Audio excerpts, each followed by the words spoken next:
प्रब्लेमखौ मिथिगौ जों धरना होदों मानि थाखाय धरना होदों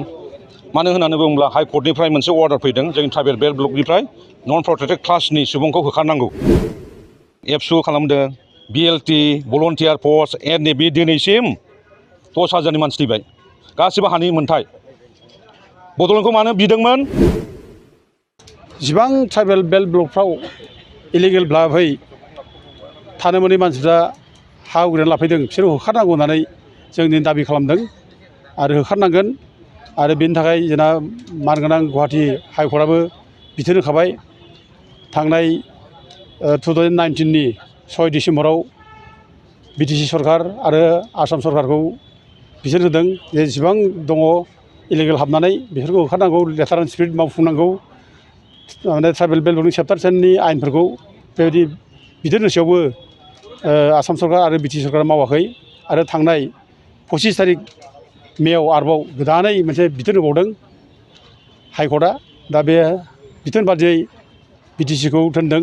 जे बेसेबां इलिगेल भाबै हाबनानै दं बिनि सायाव मा मा मावदों मा मावाखै बेखौ रिपर्ट होनांगौ होननानै बुंदों दा बे हिसाबै बिटिसिआ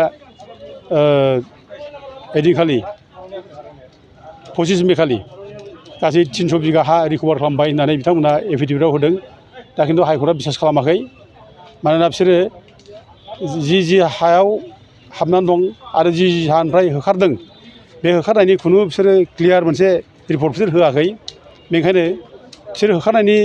जिथु क्लियार रिपर्ट होआखै बबे दागनिफ्राय बेसेबां सोरखौ होखारदों बिनि रिपर्टआनो गैया जेब्ला ओंखायनो हाइकर्टआ बिसास खालामाखै बे बिसास खालामनो थाखायनो आरोबाव फैगौ 23 थारिख मे खालि आरोबाव बिटिसिआ बबे जायगायाव सोरखौ बबे दाग नाम्बारनिफ्राय होखारनो हादों दा बेखौ डिटेल्स आरोबाव रिपर्ट होनांगौ होननानै हाइकर्टआ निर्देश होबावदों बिथोन होबावदों दा बिटिसिआ आरोबाव फैगौ 23 जुन खालि बिथांमोना होबावनांगोन दा बे हिसाबै बे दाबिआ जोंनि थाखाय खोब गोनांथार हाइकर्टआनो जिथु बिथोन होबाय जेब्ला ट्राइबेल बेल्ट ब्लकनिफ्राय इलिगेल हाबनानै थानायफोरखौ होखारनांगौ होननानै बेनिखायनो जों बेखौ दिनै बिराद गिदिर मोनसे इस्यु जों लानांगौ जोङो बेयाव खुनु राजनिथिनि फारागथि लानाङा जों आफादनि खुनु डिफारेन्स जों लालायनाङा जों जयैनो ट्राइबेल बेल्ट ब्लकनिफ्राय जेसेबां इलिगेल हाबनानै थानाय बेखौ होखारनायनि जुदि जोङो नाजायोब्ला आरो गमामायै जुदि ट्राइबेल बेल्ट ब्लकनिफ्राय जुदि होखारमारोब्ला जोंनि ट्राइबेलफ्रा जोंनि बर'फ्रा जों ग्रें ग्रें रायजो जानो हागोन जों रंजा खुसि मिनि खुसि जों रायजो जानो हागोन बेनिखायनो जोङो बे बेल्ट ब्लकनिफ्राय जानाखि इलिगेल मानसिफोरखौ होखारनायनि जों सरकारखौ जों खावलायनांगौ आरो बेयाव जों जेसेबां आफाद दङ बे आफादफ्रा ज' जाफैनांगौ ज' जालायना नारसिननांगौ जों बेखौ खावलायो दा दिनै बिटिसिआव 3,49,505 बिगा हा दं बे 3,49,505 बिगा हाखौ बिटिसिआ जेरैबाबो जों उद्धार खालामनो हानांगौ आरो बेखौ उद्धार खालामना होआगौमानि बेल्ट ब्लकनिफ्राय जेसेबां इलिगेल हाबनानै दङ माने इनक्ल'जारफोर बेखौ होखारागौमानि जोङो सोमावसारनायखौ लांबाय थागोन सोमावसारनाय जाबाय थागोन दिनै जोङो 12 जुनाव खालामदों बेयावनो जोब्बाय बे नङा जोङो हयथ' 20 थारिखहालागै जों आरोबाव दिसपुराव धरना हैनो जों मोनसे सावरायनाय जादों दा जों बे हाबाफारिखौ जों मावफुंनांगोन दा बेखायनो जोंनि संग्रामा बेयाव जोबनाय नङा जोंनि संग्रामखौ जोङो कन्टिनिउ खालामबाय जेब्ला जों जोबजासिम जोङो बे माने जाफुंजासिम जोङो नाजानांगोन आरो जों देरसिन समयसायानो हा-हुनि समयसा हा-हु गैयाब्ला जों थांना थानो हाया हायानो जोंनि भबिसत हायानो जोंनि जिउ जोंनि जिउखौ जोंनि भबिसतखौ जों जुदि थिग खालामना लाङाब्ला जोंनि जेनेरेसना